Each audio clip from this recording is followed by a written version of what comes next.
लीजिए सुनिए मुंशी प्रेमचंद की कहानी कश्मीरी सेब। कल शाम को चौक में 2-4 ज़रूरी चीज़ें खरीदने गया था। पंजाबी मेवा फरोशों की दुकानें रास्ते में ही पड़ती हैं। एक दुकान पर बहुत अच्छे रंगदार गुलाबी सेब सजे हुए नजर आए। जी ललचा उठा। आजकल शिक्षित समाज में विटामिन और प्रोटीन के शब्दों में विचार करने की प्रवृत्ति हो गई है।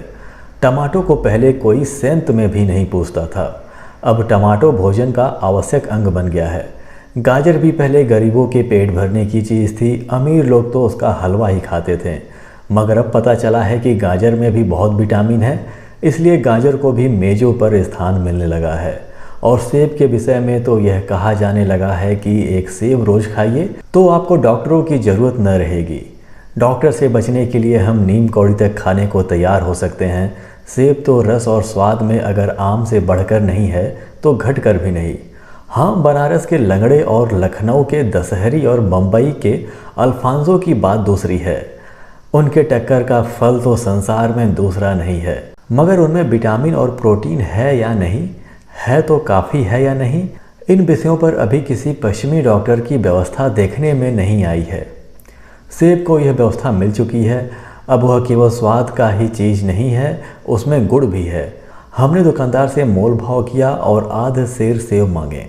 दुकानदार ने कहा, बाबूजी बड़े मज़ेदार सेब आए हैं, खास कश्मीर के, आप ले जाएं, खाकर तबीयत खुश हो जाएगी।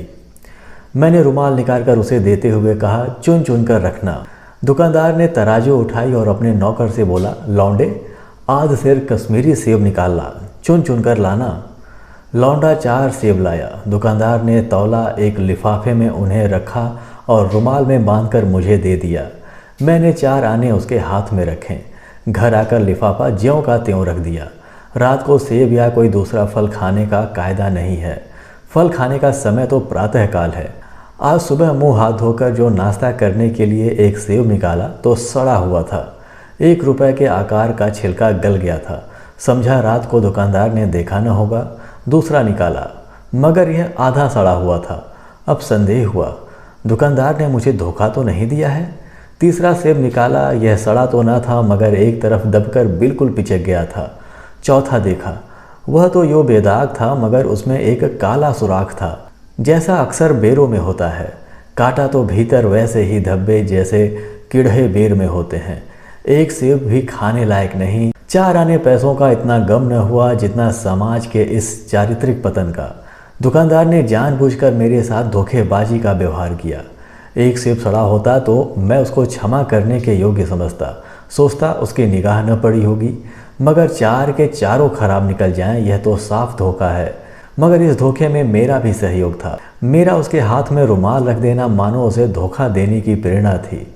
उसने भाफ लिया कि महाशय अपनी आँखों से काम लेने वाले जीव नहीं हैं और न इतने चौकस हैं कि घर से लौटाने आए। आदमी बेईमानी तभी करता है जब उसे अवसर मिलता है। बेईमानी का अवसर देना चाहे वह अपने ढीलेपन से हो या सहज विश्वास से, बेईमानी में सहयोग देना है। पढ़े लिखे बाबू और कर्मचारियों पर तो अब कोई विश्वास नहीं करता। किसी थाने या कचहरी या म्यूनिसिपैलिटी में चले जाइए, आपकी ऐसी दुर्गति होगी कि आप बड़ी से बड़ी हानि उठाकर भी उधर न जाएंगे। व्यापारियों की साख अभी तक बनी हुई थी, यो तौल में चाहे छटाक आध छटाक कस लें, लेकिन आप उन्हें 5 की जगह भूल से 10 के नोट दे आते तो आपको घबराने की कोई ज़रूरत न थी। आपके रुपए सुरक्षित हैं। मुझे याद है एक बार मैं मुहर्रम के मेले में एक खोचे वाले से 1 पैसे की रवड़िया ली थी और पैसे की जगह अठन्नी दे आया था। घर आकर जब अपनी भूल मालूम हुई तो खोचे वाले के पास दौड़ा गया।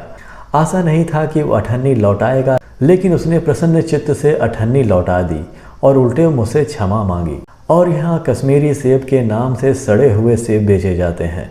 मुझे आशा है पाठक बाजार में जाकर मेरी तरह आंखें न बंद कर लिया करेंगे, नहीं उन्हें भी कश्मीरी सेब ही मिलेंगे। अभी आप सुन रहे थे मुंशी प्रेमचंद की कहानी कश्मीरी सेब, मेरे यानी कि अंकित सिंह के साथ। आशा करता हूं दोस्तों कि आपको यह कहानी पसंद आई होगी और ऐसे ही रोचक और शानदार कहानियों के लिए आप हमारे चैनल को अभी सब्सक्राइब करें और बेल आइकन भी प्रेस करें।